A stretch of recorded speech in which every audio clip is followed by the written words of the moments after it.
Hey, what's up, guys? I got a quick review for you today for a movie I just checked out called American Nightmares. It's the new movie from Darren Scott and Rusty Cundiff, who did, I don't know if I said his last name right, but they did Tales from the Hood and Tales from the Hood 2. Now, Tales from the Hood is one of my favorite anthology horror films of all time. I think it's a classic. Now, part 2 I thought was really disappointing, but there was still some things I liked about it, so I was pretty excited to see what they brought to the table with American Nightmares. I can't really see the cover too well because of my shitty lighting, but yeah, this is their new anthology film, and it pretty much could have been called Tales from the Hood 3, uh, only because they're all like racially kind of charged stories or political type stories, basically like Tales from the Hood was. The only thing is, though, it doesn't really take place in the Hood, so that's probably why it wasn't called that, but pretty much everything is racially charged and stuff and racial issues. But there's the Danny Trejo and Nichelle Nichols play like these storytellers that kind of do the wraparound story, and then you're kind of introduced to the first story called Mates, with this woman wants the perfect man, and there's this like service where you like a dating service where you get the perfect man, and there's like a twist at the end of that.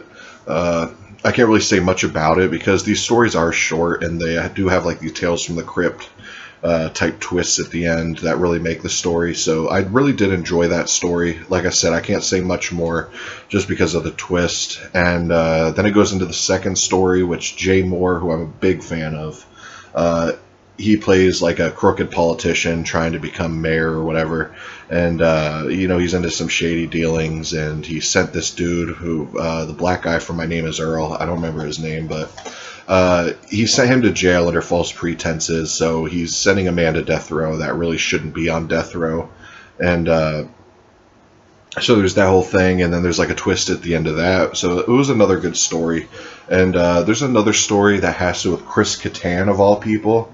He plays like this clown serial killer, and he like invites this prostitute into his house, and he's playing like these games with her. It's a really bizarro story. It's one of the highlight stories. The clown outfit's pretty creepy. Just Chris Kattan, though, of all the characters in this whole entire movie, he was pretty creepy. He played a really creepy like old man. He looks pretty rough too, but yeah, he was definitely a standout in this movie, which I didn't expect at all, just because I only know him from like Night at the Roxbury and Saturday Night Live. And then there's another story with Clarence Williams III, so it's cool to see him. I don't want to give anything away on that story, but pretty much every story was solid. No, there was another story too, actually, called The Healer, of this dude who he's like a crooked preacher, and he's basically claiming to heal all these people's ailments, but he's full of shit. And there's a twist with that too that makes it really good. So the more I talk about it, the more I feel like this should have been Tales from the Hood 2, because Tales from the Hood 2 in the first place didn't take place a lot in the Hood at all. Like, this would have felt more like a true sequel than part 2 was. I'm wondering if that's what they were trying to do.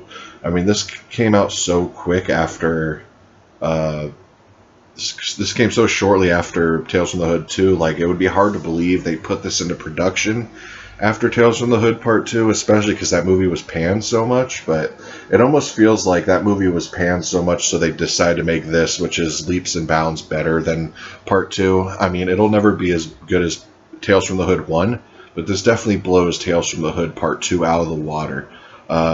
I don't know if they have a DVD of this or a Blu-ray. They may. I know, like at Grindhouse Video and stuff, which where I was going to order it, ended up they didn't have a Blu-ray listed, but I found this at Walmart on the shelf for $10. It's there now, so if you're watching this within like a week or two after I post this, definitely go to your Walmart and pick this up. It's a really solid anthology film. I mean, there's a few sketchy moments of green screen or something, but that's what you get with low budget stuff. But if you enjoy Tales from the Hood, definitely pick it up. And if you were disappointed with Tales from the Hood 2, I definitely recommend picking this up, because this is a step better, and you know what I mean. I like to support directors I do like, and especially if they made like a shitty movie and they make something right after to kind of elevate it better, I'm all down for supporting it. So yeah, if you like anthology films and just who's who of actors, Clarence Williams III comes back, like I said, Jay Moore, Chris Kattan,